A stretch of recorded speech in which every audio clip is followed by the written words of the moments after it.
से free yoga classes यहां पर हो रही थी दिल्ली वालों के लिए, दिल्ली वासियों के लिए, लेकिन इन्हें बंद कर दिया गया। आज से फ्री योगा क्लासेस बंद हो गई है।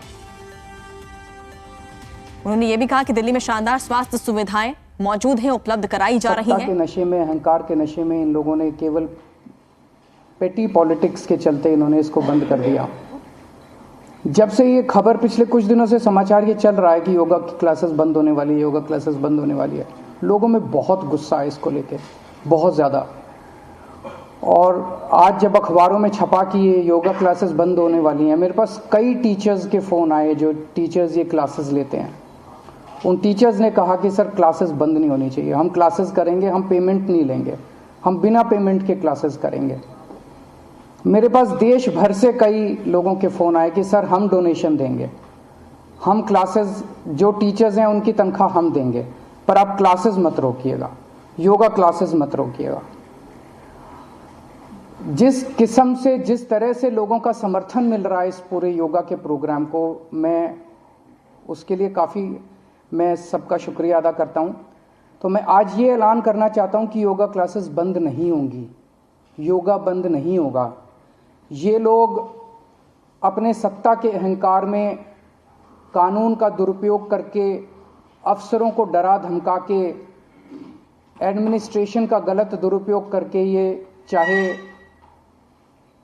सरकार का समर्थन वापस ले लें, लेकिन दिल्ली के 2 करोड़ लोग मिलके इन योगा क्लासेस को करवाएंगे। ये योगा क्लासेस जारी रहेंगी।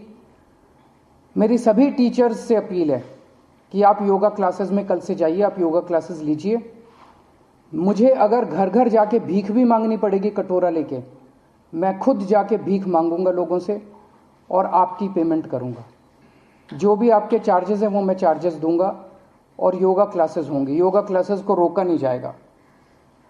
हमारा मकसद है 17,000 नहीं, 17,000 तो बिगिनिंग है, 17 लाख लोगों को, और अंत पंत में 2 करोड़ दिल्ली के लोगों को योगा सिखाएंगे हम। और हम देखते हैं कि कैसे रोकते हैं ये लोग। ये लोग अपने सत्ता का दुरुपयोग करके रोकेंगे तो दिल्ली की जनता जो है वो इसका जवाब देगी। और अभी तो दिल्ली में शुरू हुई है। मेरी भगवंत मान साहब से, जो पंजाब के मुख्यमंत्री हैं, उनसे भी बात हुई है। पंजाब के अंदर भी हम पंजाब के 3 करोड़ लोगों को योगा सिखाएंगे। गुजरात में हमारी सरकार बनेगी, गुजरात में भी हम लोगों को फ्री में योगा सिखाएंगे, सब लोगों को योगा सिखाएंगे। और मुझे पूरा यकीन है एक दिन ऐसा आएगा जब देश के 130 करोड़ लोगों को हम लोग फ्री में योगा सिखाएंगे। इनके पास सत्ता है और सत्ता का अहंकार है, उस सत्ता का दुरुपयोग कर रहे हैं। हमारे पास दिल्ली के 2 करोड़ लोग हैं और उन 2 करोड़ लोगों का साथ है। कहते हैं ना कि मारने वाले से बचाने वाला ज़्यादा ताकतवर होता है, ज़्यादा अच्छा होता है। वैसे ही काम रोकने वाले से काम करने वाला ज़्यादा अच्छा होता है। ये लोग सोचते हैं कि ये इतने पावरफुल हो गए हैं, इतने पावरफुल हो गए हैं कि इस देश को रोक सकते हैं, लेकिन अब देश रुकेगा नहीं। लोगों ने ठान लिया कि अब देश रुकेगा नहीं। पिछले कई महीनों से हम लोग देख रहे हैं कि दिल्ली के हर अच्छे काम को रोकने की कोशिश की जा रही है। इन्होंने दिल्ली की दिवाली को नहीं होने दी। हर साल हम दिल्ली की दिवाली मनाया करते थे। इस बार इन्होंने अफसरों से पे प्रेशर डाल के उल्टा सीधा लिखवा के दिल्ली की दिवाली नहीं होने दी। इन्होंने रेड लाइट ऑन, गाड़ी ऑफ, इतना अच्छा प्रोग्राम था, पिछले 3-4 साल से चल रहा था, हर साल पोल्यूशन के टाइम पे हम करते थे, वो प्रोग्राम इन्होंने रोक दिया। अब सुनने में आ रहा है कि ये मोहल्ला क्लिनिक और स्कूल इनके अगले टारगेट हैं। मोहल्ला क्लिनिक की चर्चा पूरी दुनिया में होती है।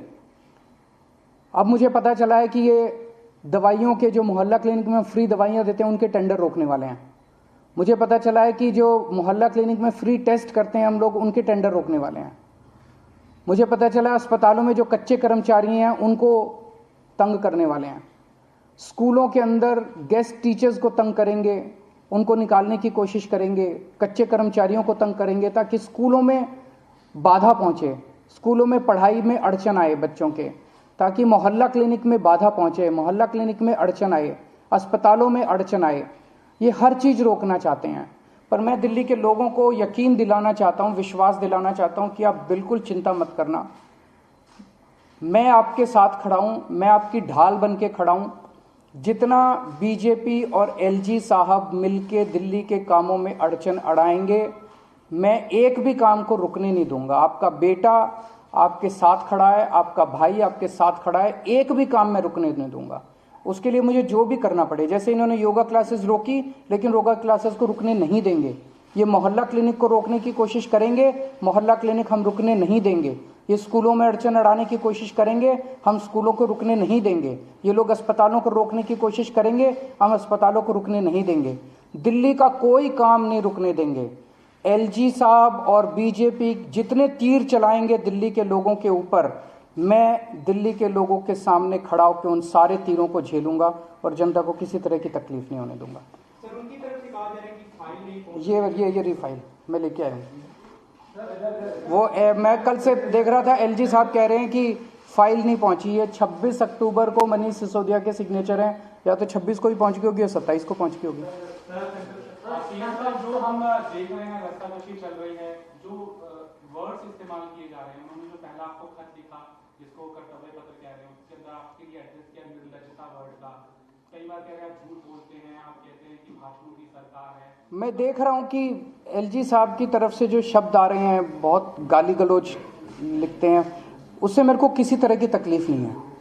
केजरीवाल इंपॉर्टेंट नहीं है, केजरीवाल बहुत छोटी चीज़ है। केजरीवाल को वो जो मर्जी बोलें, जो मर्जी गालियां दें, मुझे कोई फ़र्क नहीं पड़ता। मेरा एक ही मकसद है ज़िंदगी में कि मैं दिल्ली की जनता की सेवा करना चाहता हूँ। ऊपर वाले ने पता नहीं मैंने कुछ पुण्य कमाए होंगे जो ऊपर वाले ने मेरे को इतनी बड़ी जिम्मेदारी दी है और दिल्ली की जनता की सेवा करने का सौभाग्य दिया है। लेकिन मुझे तकलीफ ये होती है कि जब वो लिखते हैं, मुझे गालियां देते हैं, वो केजरीवाल को गालियां नहीं देते, वो दिल्ली के चीफ मिनिस्टर को गाली देते हैं। और दिल्ली का चीफ मिनिस्टर दिल्ली के 2 करोड़ लोगों का रिप्रेजेंटेटिव है। दिल्ली के चीफ मिनिस्टर को गाली देके वो दिल्ली के 2 करोड़ लोगों का अपमान कर रहे हैं, उनके वोट का अपमान कर रहे हैं, दिल्ली के लोगों के भरोसे का अपमान कर रहे हैं, दिल्ली के लोगों का अपमान कर रहे हैं। ये ठीक नहीं है। दिल्ली के लोगों का अपमान नहीं होना चाहिए। और गाली गलौज की राजनीति से क्या निकलता है? सर, आप और आपकी पार्टी कह रही है कि एमसीडी जो है, जो बीजेपी शासन वाली एमसीडी है, दिल्ली में 16 और कूड़ा घर बनाने की तैयारी चल रही है। एलजी साहब कह रहे हैं कि ऐसी कोई तैयारी नहीं है। उन्होंने कहा है कि जो लोग मिसलीड कर रहे हैं, झूठ फैला रहे हैं, इनके खिलाफ एमसीडी को निर्देश दिया है कि कानूनी कार्रवाई वो लोग करें। अभी चुनाव के पहले वो और क्या कर सकते हैं? इनकी सारी प्लानिंग थी, इनकी सारी प्लानिंग है, लेकिन अब चुनाव के पहले, जस्ट पहले अपना एक तरह से फेस बचाने के लिए ये इस तरह की अफवाहें फैला रहे हैं। जो 3 कूड़ा घर हैं बड़े बड़े, वो अब डिस्टेबलाइज हो चुके हैं, उनके ऊपर और कूड़ा डालना खतरनाक हो चुका है। तो अब ये जगह जगह ज़मीन ढूंढ रहे हैं। आपको एक कागज़ में दे दूंगा, उस कागज़ के अंदर 3-4 ज़मीनों के नाम भी लिखे हुए हैं कि इन ज़मीनों के टुकड़े जो हैं वो आइडेंटिफाई किए गए हैं फ्यूचर लैंडफिल साइट्स के लिए। तो उस तरह से ये ढूंढ रहे हैं पूरी दिल्ली के अंदर। मैंने जो ये जो कहा गया 16, हो सकता है 16 से भी ज़्यादा हो। मॉर्निंग में जो हादसा हुआ, खबर ये आ रही है कि प्रधानमंत्री वहां पहुंचने वाले हैं, अस्पताल है, सिविल अस्पताल है, वहां पर रंगाई पुताई और काफी कुछ काम वहां पे किया जा रहा है। तो इसको आप किस तरह से देख रहे हैं? इस तरह के आरोप लग रहे हैं। सबसे पहले तो मोरबी के अंदर जो इतने सारे लोगों की मौत हो गई, मैं भगवान से प्रार्थना करता हूँ उनकी आत्मा की शांति के लिए। मैं भगवान से प्रार्थना करता हूँ प्रभु उन्हें अपने चरणों में शरण दे। जो लोग अस्वस्थ हैं, जो घायल हैं, भगवान उनको जल्दी से ठीक करे ताकि वो अपने अपने घरों में जा सकें।